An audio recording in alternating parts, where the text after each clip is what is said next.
Tonight at 6, today is Trans Day of Visibility. See what students on campus are doing to show their support.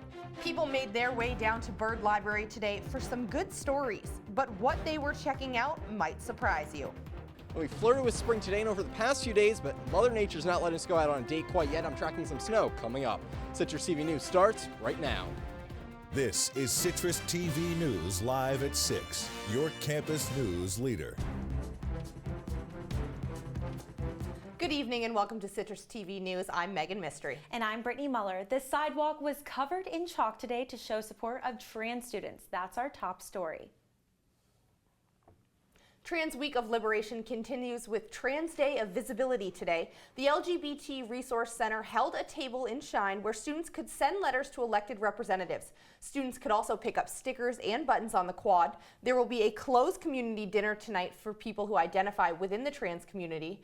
Today is aimed at working toward Black trans liberation. Nominations are now being accepted for the 44 Stars of Excellence Awards. These awards are given to students, advisors, and student organizations who demonstrate outstanding dedication to their organization.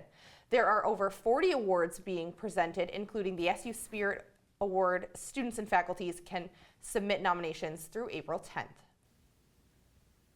Byrd Library hosted an event today that brought stories to life. Citrus TV reporter David Edelstein is live in studio to tell us more.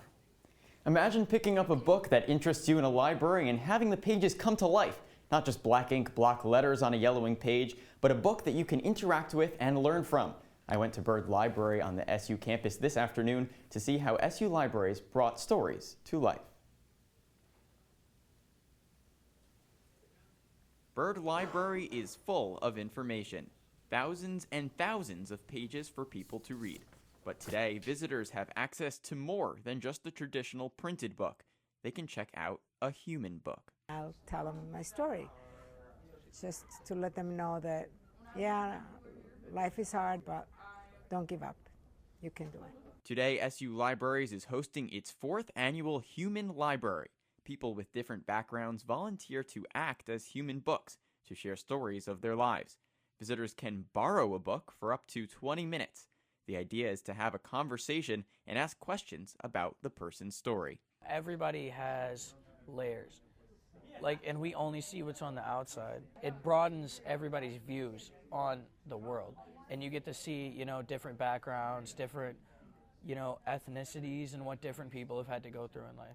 It's more than just reading a new story out of a book.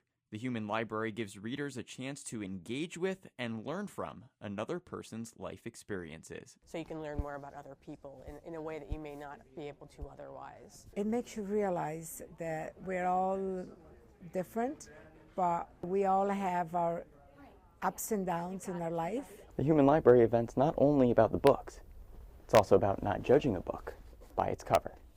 To break down stereotypes and prejudices and help people understand where others are coming from.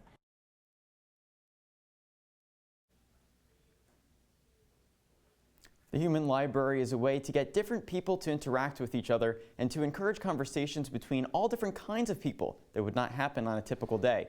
But it is not only the volunteers at today's event that have stories, it's everyone, you, me, and all those around us who have valuable experiences to share. After 60 years, the Milk Bar won't be returning to the State Fair in 2017. New York State dairy exhibits have been losing money, even after recently raising the price of milk. Governor Cuomo promised the group $90,000 to keep the prices at 25 cents a cup. The state only provided half of that money and won't provide expense reimbursement. The group said they might return to the fair when Cuomo isn't governor anymore. The name of a popular Wegmans product might ring a little too true. The food retailer pulled their original killer brownies with pecans. Wegmans did not list peanuts as an ingredient on the label. This makes the brownies potentially life-threatening for those with severe peanut allergies. The store made calls to those customers who purchased the brownies to alert them of the recall. Baseball fans in Syracuse may have to wait a little longer to start the season. The Syracuse Chiefs already have their first game, but the home opener is set for tomorrow. Extreme weather, however, is putting central New York under flood watch. Rain is expected all day tomorrow, the heaviest coming right around the first pitch. The rain held off today, but it looks like it's not done yet. Could this rain turn into snow? Citrus TV weather anchor Brendan Tierney joins us with the answers. Brittany and Meg, yeah, unfortunately, we do have a chance of snow. We'll take a look at that coming up in my 5-day forecast. But today, very nice day outside and around campus. 51 degrees was our high today. 41 was the low. Unfortunately, we didn't get quite to our average temperature at 52 degrees as the clouds from this morning burnt off to the sun. Taking a look at your radar, you're able to see the rain that was here yesterday has moved out of here, and that means just left with some cloud cover that burnt off throughout the day. As you take a look around the region, we're checking at 48 in Cortland, Syracuse, and Fulton, a little warmer at 55 down in Binghamton. Coming up, a new bill to improve extreme weather safety is making its way to President Trump's desk. And the latest on the devastating chemical weapons attack on Syria. Citrus TV News will be right back. Hey, look, it's those guys. Are you good to drive? I'm fine. How many did you have? I should be fine. You should be. Go and step out of the vehicle for me. See ya, buddy. Good luck. So turns out, buzz driving and drunk driving, they're the same thing, and it costs around $10,000. So not worth it.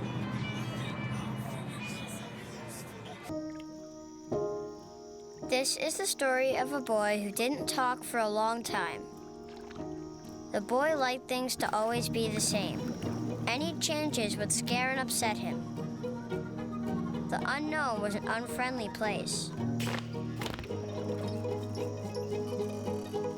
The boy was very sensitive to lights and sounds. So he built secret hiding places where they couldn't get in. The boy didn't like looking people in the eye. He wasn't trying to be mean, it just made him feel uncomfortable. Sometimes he would flap his arms again and again. One day, I found out I have something called autism. My family got me help. Slowly, I found my voice and learned all the ways I could live with it better. Early intervention can make a lifetime of difference. Learn the signs at autismspeaks.org. What are you, superheroes? Just four brothers who hate bullies and love this city.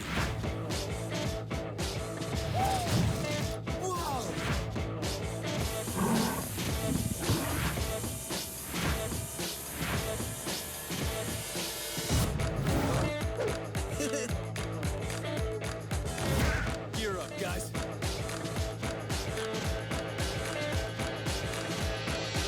You're watching Citrus TV News with Meghan Mistry, Brittany Muller, and Brendan Tierney with weather. Citrus TV News continues now. President Donald Trump's chief strategist, Steve Bannon, no longer has a seat at the National Security Council. This move is a demotion for Bannon and a win for H.R. McMaster, the leader of the council who has struggled to gain influence in the White House. According to White House officials, Bannon was elevated to the NSC to help reshape the council, and now he has been removed because he's accomplished that goal. Middle East peace is on the White House agenda this week. President Trump will host the King of Jordan today at the White House. He is expected to offer a proposal that requires Arab states to recognize Israel in return for Palestinian statehood. This will be the King's first visit to the White House under Trump's presidency. And the forecast in the White House today calls for some new legislation.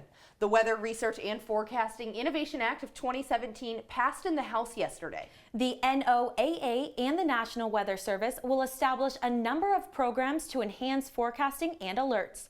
Programs like improving tornado warnings and weather research are included in the bill. Nearly every year, we witness the devastating effects of tornadoes and intense storms across our country. This bill will ensure that Americans are more protected from severe weather because of accurate supercomputing, forecast, and earlier warnings. Air Force officials confirmed the crash of an F-16 fighter jet in Maryland. The aircraft was part of a training mission. The pilot ejected safely and has non-life-threatening injuries. Officials are unclear about the exact details of the crash.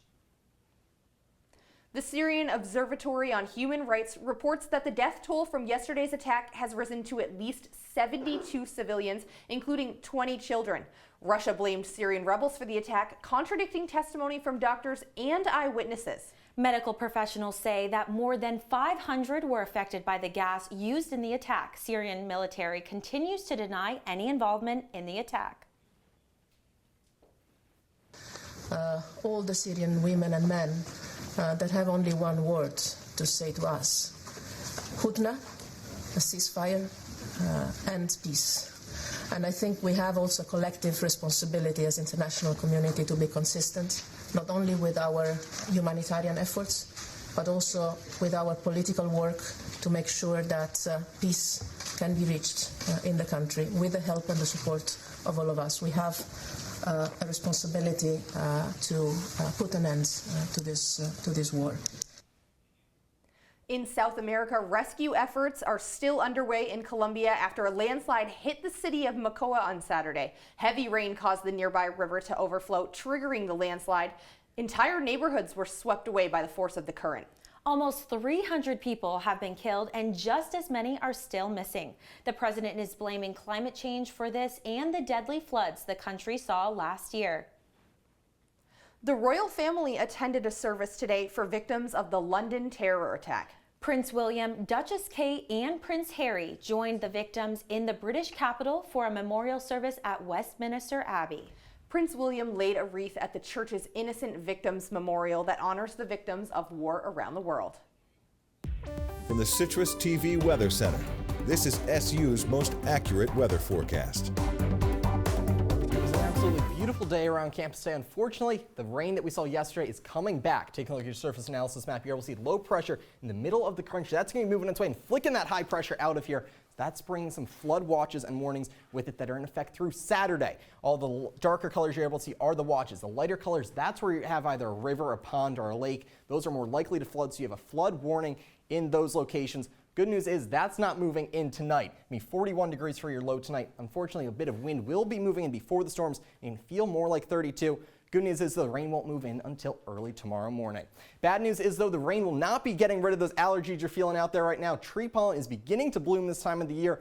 Good news is the dust and dander that we saw is moving out of here as we're going from the winter into the spring. That won't be coming back again until the fall. Pollen will be your big issue over the next few months. Taking a look at your Citrus TV 5-day forecast. 49 degrees tomorrow, 80% chance of rain. Rain 6 around Friday into Saturday. Saturday is a chance for some snow. 44 degrees is your high. However, the snow chances overnight Friday into Saturday. And boy, look at that. We're getting up to 62 on Sunday, and it's feeling summer-like on Monday. We're getting into the mid-70s. So Brendan, you mentioned some snow on Saturday. How much of that snow is going to stick to the ground? It's more just snow we're going to see falling. Nuisance event out there. By the time the rain comes around, it's all going to be melted out. Good news. And we're not going to see any snow at the 70 degrees. Yeah, I'm definitely looking forward to that. Thank you very much for joining us, Brendan. Coming up on Citrus TV News, the sweetest and probably stickiest thing going on in Central New York this time of year. And the NFL will start streaming games on a different website. Find out where you can watch the games this fall to keep up with your fantasy league.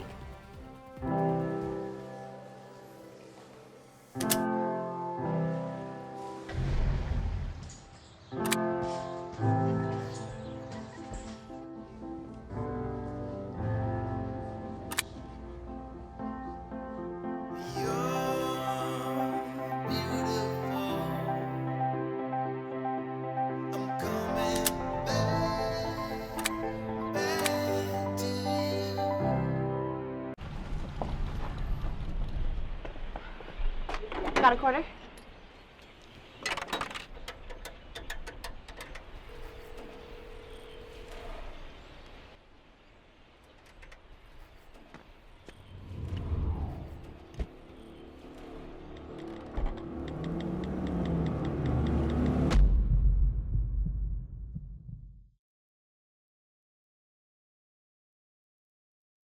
They told me a bottle couldn't dream. That I would never become a superhero.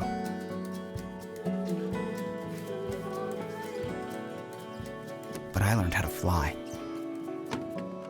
Just to come back in a new disguise. and be the hero that I've always wanted to be.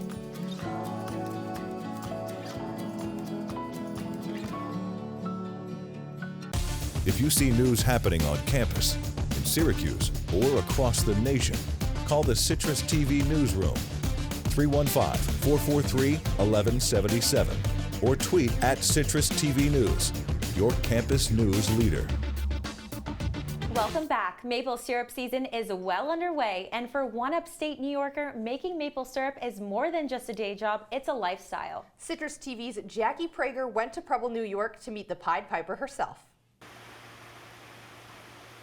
Water isn't the only thing running by Otisco Lake. You'll also find maple syrup. Yum. Maple syrup is constantly flowing over at Pied Piper Maple Products because of the dream owner Barb Hamlin had as a little girl. I fell in love with maple syrup, and my mom let me buy a little maple sugar shape, and I think I licked on it all day long. My fingers were probably totally sticky, but it was just yum. The moment she saw a plot of land with maple trees ready to be tapped, I said, this is the perfect sugar bush. We are going to have to make maple syrup. this blue pipeline marks off an area of about 2,000 trees that the Pied Piper is able to tap into. And once that sap is collected, it takes only about 24 hours for that sap to turn into syrup. But traditional maple syrup isn't all the Pied Piper makes. Hot maple milk is not too hot and not too cold. It's just right. And goes great with maple nuts, scones, and tea. But Barb gets her sugar rush from teaching others that syrup is a healthy sugar alternative. I was always a teacher. I think I'll still continue to be a teacher. You're watching it drip, drip. Now flip it. There, now pop it in your mouth. I really like your glasses. They make you look so... This season, the syrup is overflowing. I've kind of lost track. I have several hundred gallons of syrup, I think. Yeah. Enough for all to enjoy. Until next season, Jackie Prager, Citrus TV News. Hamlin says New York State is only tapping into 2% of its usable maple sap. She says she hopes by teaching others about maple syrup, more people will take interest in maple production. The National Football League is coming to Amazon. The streaming service is partnering with the NFL to live stream Thursday night games for the upcoming season. Amazon beat out Twitter, Facebook, and YouTube for the streaming rights. Twitter won last year and reached 2 million people in the first game. Amazon shelled out $50 million to stream the games this year. And Krispy Kreme will be adding soup and sandwiches to its batches of donuts very soon. The franchise's Austrian owner has agreed to buy Panera Bread for $7.5 billion. The chain restaurant has 2,000 cafes across the U.S. Panera will keep its current CEO and founder, but other changes are currently unknown. The agreement will close later this year following approval from shareholders. The newest lawsuit sweeping the nation concerns an unlikely defendant, potato chips. The parent company of Wise Potato Chips is being sued in Manhattan federal court for purposely underfilling bags of potato chips. The suit claims that Wise, based in Pennsylvania, purposely leaves their bags of chips 58 to 75% empty. The plaintiffs showed that a bag with a 10-inch capacity was only filled up about 3 inches. The parent company has yet to release a statement. The U.S. women's national soccer team finalized a new collective bargaining agreement through 2021. The agreement with the U.S. Soccer, the sport's national governing body, will last through the 2019 World Cup and 2020 Olympics. The improvement of the National Women's Soccer League was a priority of the agreement. However, the wage of discrimination complaint filed by the players against U.S. Soccer last year remains in place. And Beyonce can now claim to be another queen of a kingdom. According to DeMarie Analytics, Beyonce is the most valuable person on social media. The company calculates that one post from Queen Bee equates to $1 million worth of advertising value. The company analyzed 56 different metrics, including reach and engagement, to deduce a value. Coming up in sports, Syracuse men's lacrosse has a battle with an old rival tonight. Plus, the women's team is locked in a close one with Loyola down in Baltimore. Can the Orange avoid the upset and get win number 10? And Mother Nature is causing problems at the Masters. All that and more. Stay tuned. When I was in foster care, I never knew when I would have to move. So I always had my suitcase ready to go. Then one day I was adopted. My new parents opened their hearts and home to me. My parents cook my favorite breakfast for me every morning. My parents take me on trips I never thought I would go on. They gave me a home and an even better reason to use that suitcase. My parents aren't perfect, but they're perfect for me.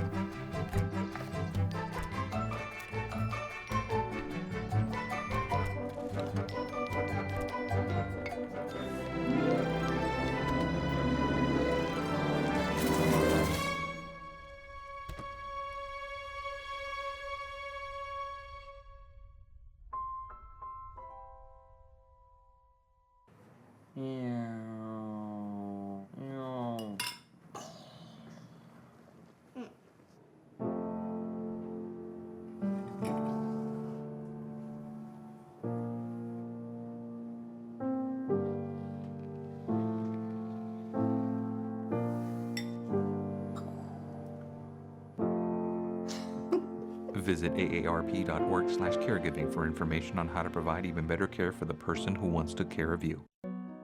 They said a bottle was just a bottle.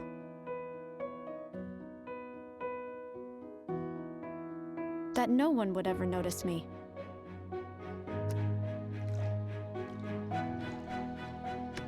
But I knew I could be more. That one day, I would make people smile.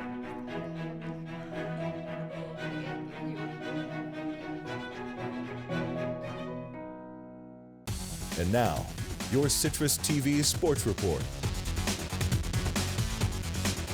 The latest chapter of an age-old rivalry is about to be written for Syracuse lacrosse. Good evening, I'm Paul Mancano for CitrusTV Sports. Game 103 between Syracuse and Hobart is tonight, with the Kraus-Simmons Trophy on the line. Cuse has dominated the series, winning 28 of the last 31 meetings. The second-ranked Orange is the heavy favorite tonight, but SU has been playing with fire recently. Syracuse comes in riding a 5-game win streak, but each of those wins has been decided by just one goal. And as Coach John Desko and the team will tell you, this rivalry has already produced some stunners. You know, there have been a number of one-goal games with Hobart, and you know, I can't think of one that's my favorite. All the ones that we've won are my favorite so far, so I'd just like to continue that tomorrow night.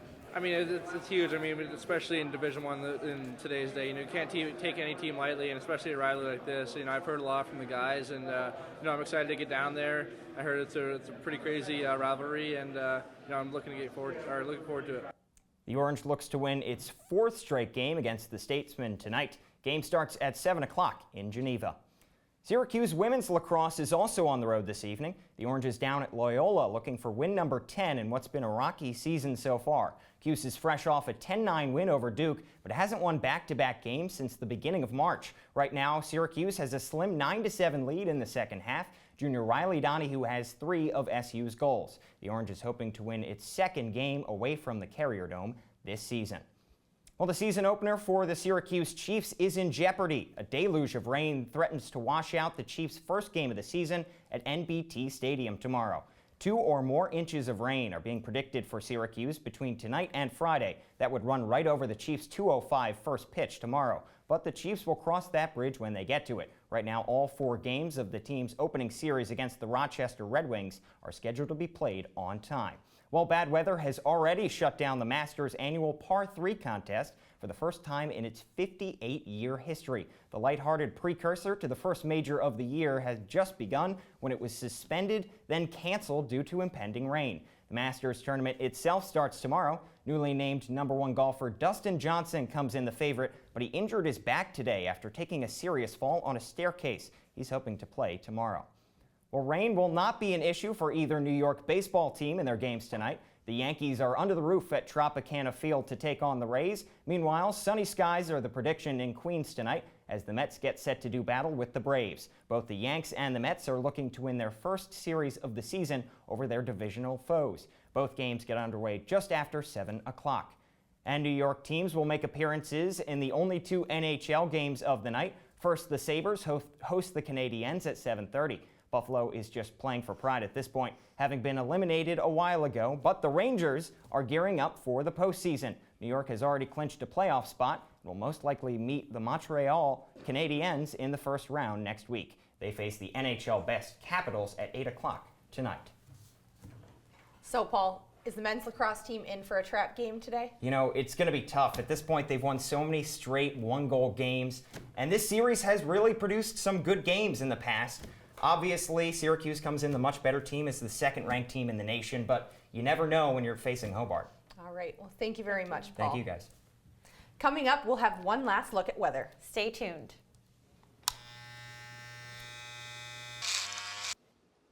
You've messed up your son's haircut. Mom? Do you A, try to fix it? Like it never happened. B, work with what you got? Or C, show solidarity? Thank you, baby. As a parent, there are no perfect answers. But you don't have to be perfect to be a perfect parent. Thousands of teens in foster care will love you just the same.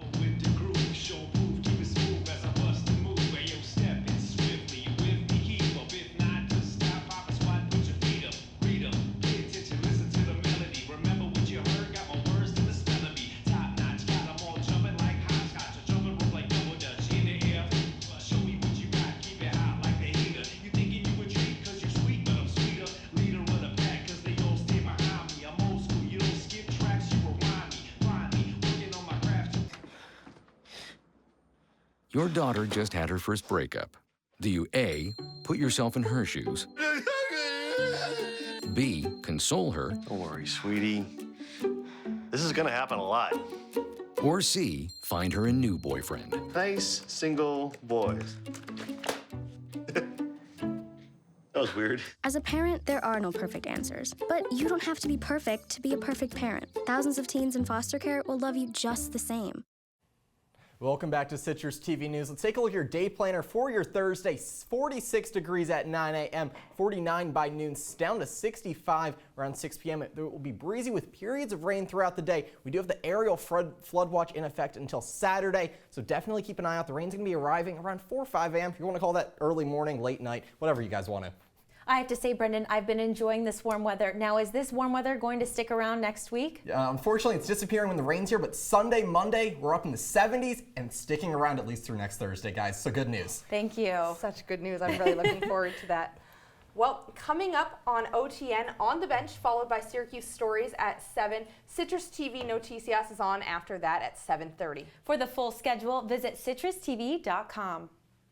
Before we end our broadcast, we wanted to show you a video of an incredible light show from the International Space Station. These glowing auroras were captured by a crew member last week. Electrically charged particles released from the sun colliding with oxygen and nitrogen, creating auroras. Wow, those are absolutely stunning. The auroras, they remind me of like the Northern Lights. That's something exactly. I really want to see. I was just going to say, yes, it reminds me of that beautiful, I mean, I couldn't imagine seeing that in person. Mm-hmm. All right, well, that's all the time we have for you today. Make sure to check out all of Citrus TV's coverage of tonight's men's and women's lacrosse games. Follow us on Facebook and Twitter at Citrus TV News. I'm Brittany Muller. And I'm Meghan Mistry. Have a great night, Syracuse.